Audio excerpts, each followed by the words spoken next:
School of ম্যাথের এই পর্বে তোমাদের স্বাগতম। আশা করি তোমরা সবাই ভালো আছো। এবার তোমাদের জন্য আলোচনা করব 148 পৃষ্ঠায় এখানে 17 নম্বর প্রশ্নটি আলোচনা করব। এখানে বলা হলো নিম্নলিখিত উপাত্তগুলোর মানের মধ্যক বের করতে হবে। এখানে উপাত্তগুলো দেওয়া আছে, আমরা দেখবো আসলে উপাত্তের সংখ্যা জোড় না বিজোড়। আমরা দেখতে পাই 2, 4, 6, 8, 9, তার মানে 9টা উপাত্ত। যেহেতু এখানে 9 হলো বিজোড় সংখ্যা, সেক্ষেত্রে আমরা বিজোড়ের ক্ষেত্রে যে সূত্র, ওই সূত্র ব্যবহার করে আমরা মানটা পেয়ে যাব। তাহলে উপাত্তগুলোকে আমরা মানের ঊর্ধ্বক্রমে সাজাই নিই।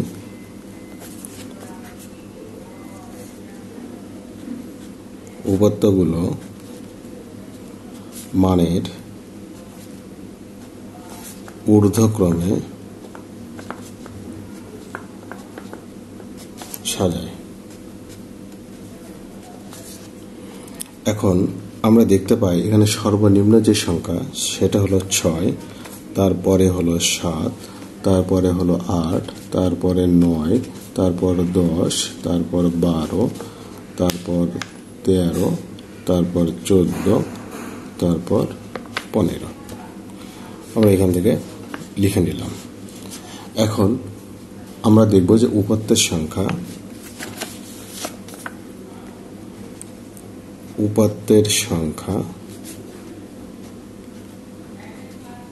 এটাকে আমরা ছোট হাতের এন দ্বারা প্রকাশ করব। 9 বিজোড়, জোড় না বিজোড় আমরা বলে দিলাম। অতএব মধ্যক সমান, তাহলে n যোগ 1 ভাগ হলো 2 তম পদ। তো এখানে n এর মান হলো 9 যোগ 1 ভাগ হলো 2 তম পদ, তাহলে 10 ভাগ 2 তম পদ মানে কি 5তম পদ, মানে পঞ্চম পদ। আমরা এবার একটু দেখবো যে আসলে পঞ্চম পদে কি আছে। 1, 2, 3, 4, 5, এই যে 10, তাহলে পঞ্চম পদে আমরা পেলাম 10। এটাই হলো মধ্যক, এটাই উত্তর। এরপরে প্রশ্ন 18 নম্বর। এখানে বলা হলো যে নিম্নলিখিত উপাত্তসমূহের মধ্যক নির্ণয় করো। আসলে এই উপাত্তগুলো মধ্যক কি হবে আমরা সেটা মানে ঊর্ধ্বক্রমে সাজাবো, উপাত্তের সংখ্যা অনুযায়ী সূত্র ফেলব। তাহলে আমরা উপাত্তগুলোকে মানে ঊর্ধ্বক্রমে সাজাই। উপাত্তগুলোকে মানের ঊর্ধ্বক্রমে সাজাই। তাহলে এখন উপাত্তগুলো যদি মানে ঊর্ধ্বক্রমে সাজাই বা অধক্রমে যে কোনো একটা সাজালেই হলো।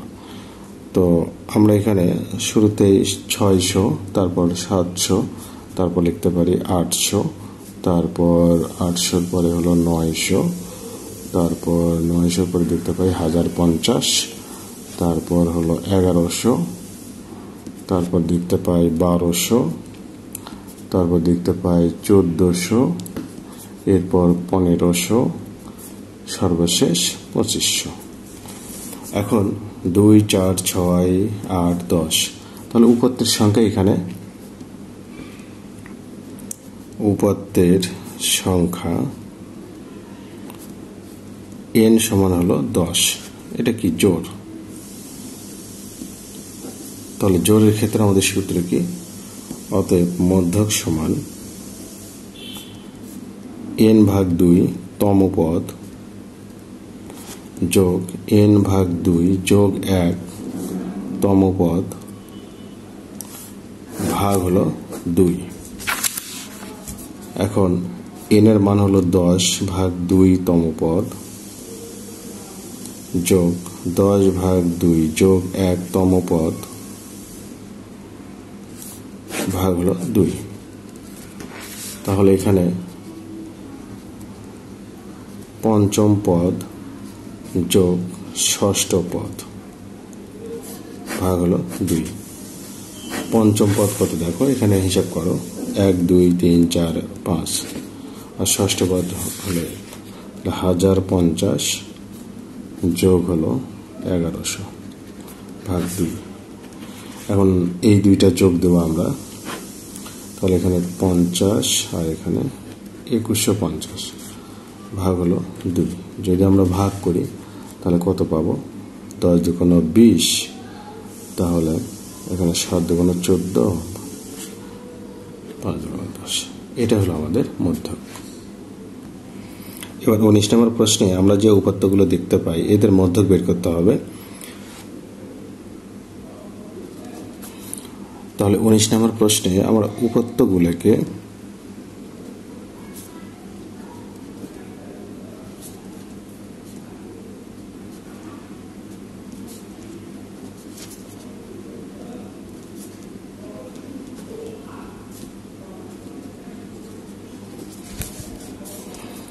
এখন আমরা সর্বনিম্ন যে সংখ্যা এখানে দেখতে পাই সেটা হলো আমাদের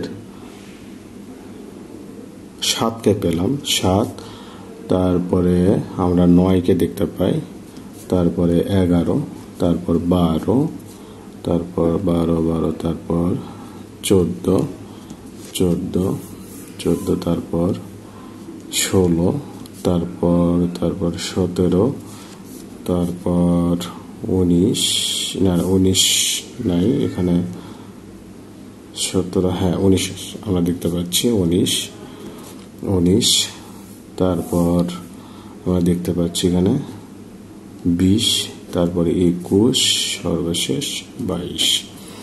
তাহলে 2, 4, 6, 8, 10, 11।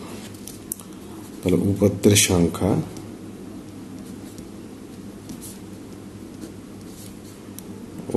সংখ্যা n সমান হলো 11। এটা কি বিজোড়। তাহলে বিজোড়ের ক্ষেত্রে আমাদের যে সূত্র, তাহলে আমরা লিখতে পারি মধ্যক সমান n যোগ 1 ভাগ হলো 2 তম পদ।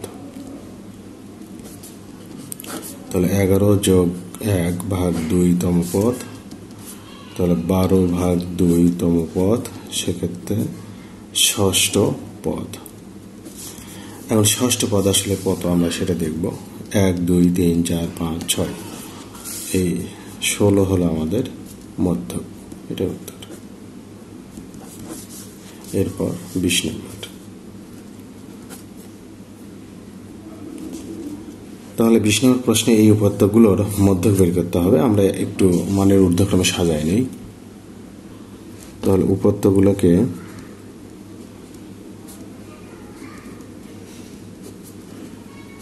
মানের ঊর্ধ্বক্রমে সাজাই। সেই ক্ষেত্রে আমরা এখানে দেখতে পাই সর্বনিম্ন উপাত্ত হলো কত, 5, তারপর 7, তারপর 9, এর পর আমরা দেখতে পাই 10, তারপর 11, 12, তারপর 13, তারপর আমরা দেখতে পাচ্ছি 14, তারপর 15, 16 দেখতে পাই, 16, তারপর 16, তারপর আচ্ছা এরপর আমরা 16 পরে দেখতে পাই 19, তারপর 20 পেলাম, 20 পরে আমরা 21 পেলাম, 21, তারপর আমরা দেখতে পাই 23, তারপর 24, সর্বশেষ 25। তাহলে উপাত্তের সংখ্যা আমরা দেখব 2, 4, 6, 8, 10, 12, 14, 16। উপাত্তের সংখ্যা n সমান হলো 16। এটা কি জোড়। তাহলে আমরা বলতে পারি মধ্যক সমান n ভাগ 2 তম পদ যোগ n ভাগ 2 যোগ 1 তম পদ ভাগ হলো 2। এখন 16 ভাগ 2 তম পদ যোগ 16 ভাগ 2 যোগ 1 তম পদ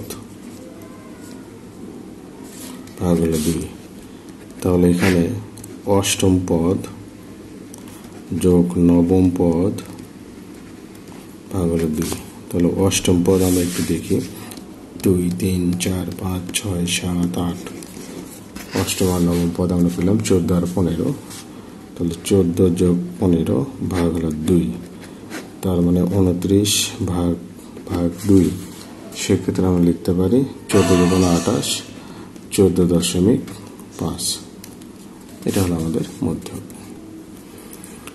এবার 21 নম্বর প্রশ্নে আমরা দেখতে পাই কোন উপাত্তের সাংখ্যিক মান এত, এদের প্রচুরক বের করতে হবে। তো আমরা এখানে দেখব প্রচুরক মানে কি, উপাত্তগুলোর মধ্যে যে উপাত্ত সর্বাধিকবার অবস্থান করবে সেটাই প্রচুরক। তো সেক্ষেত্রে আমরা দেখতে পাই এখানে এই যে 8 হলো 2 বার, তো 8 হলো 2 বার, আর বাকি 4 5 6 7 7 9, আচ্ছা বাকি উপাত্তগুলো একবার করে অবস্থান করে, সেক্ষেত্রে আমরা এখানে বলবো প্রচুরক 8। তো আমরা এখানে একটু লিখব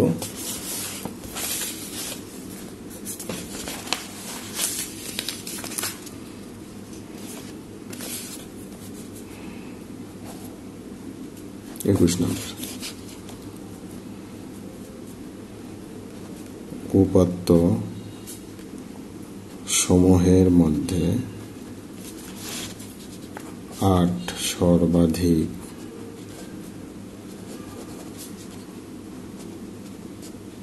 সর্বাধিক 2 বার আছে, বাকি উপাত্তগুলি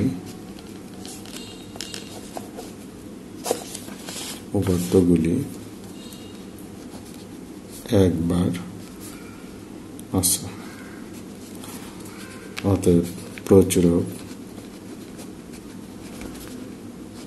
8।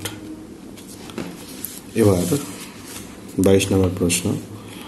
এখানে বলা হলো যে এই উপাত্তগুলোর সাংখ্যিক মানের উপাত্ত সমূহের প্রচুরক নির্ণয় করতে হবে। আচ্ছা, এখানে প্রচুরক বের করতে হবে। আমরা দেখতে পাই যে 3 4 6 7 8 9 10 11 কোনো উপাত্তই একাধিকবার অবস্থান করে নাই, সুতরাং এখানে কোনো প্রচুরক নেই। আমরা তাহলে লিখব 22 নম্বর